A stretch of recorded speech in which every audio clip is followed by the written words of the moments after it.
اور اگر اللہ لوگوں کی برائی میں جلدی کرتا جس طرح وہ طلب خیر میں جلدی کرتے ہیں تو ان کی عمر کی میعاد پوری ہو چکی ہوتی.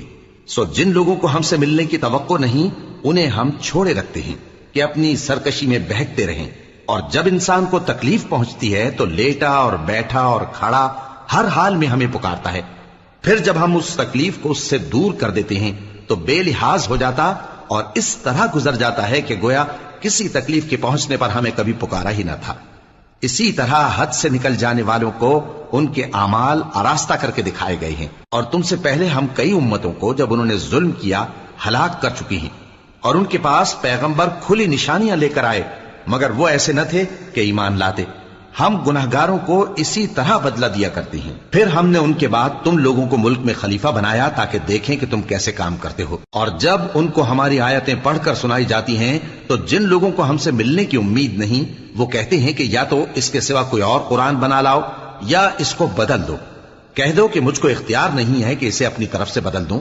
میں تو اسی حکم کا تابع ہوں جو میری طرف آتا ہے.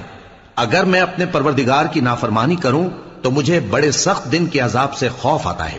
یہ بھی کہہ دو کہ اگر اللہ چاہتا تو نہ میں ہی یہ کتاب تم کو پڑھ کر سناتا اور نہ وہی تمہیں اس سے واقف کرتا. پس میں اس سے پہلے تم میں ایک عمر رہا ہوں اور کبھی ایک جملہ بھی اس طرح کا نہیں کہا. بھلا تم سمجھتے نہیں؟ تو اس سے بڑھ کر ظالم کون ہوگا جو اللہ پر جھوٹ باندھے یا اس کی آیتوں کو جھٹلائے؟ بے شک گناہگار فلاح نہیں پائیں گے. اور یہ لوگ اللہ کے سوا ایسی چیزوں کی پرستش کرتے ہیں جو نہ ان کا کچھ بگاڑ ہی سکتی ہیں اور نہ کچھ بھلا ہی کر سکتی ہیں اور کہتے ہیں کہ یہ اللہ کے پاس ہماری سفارش کرنے والے ہیں.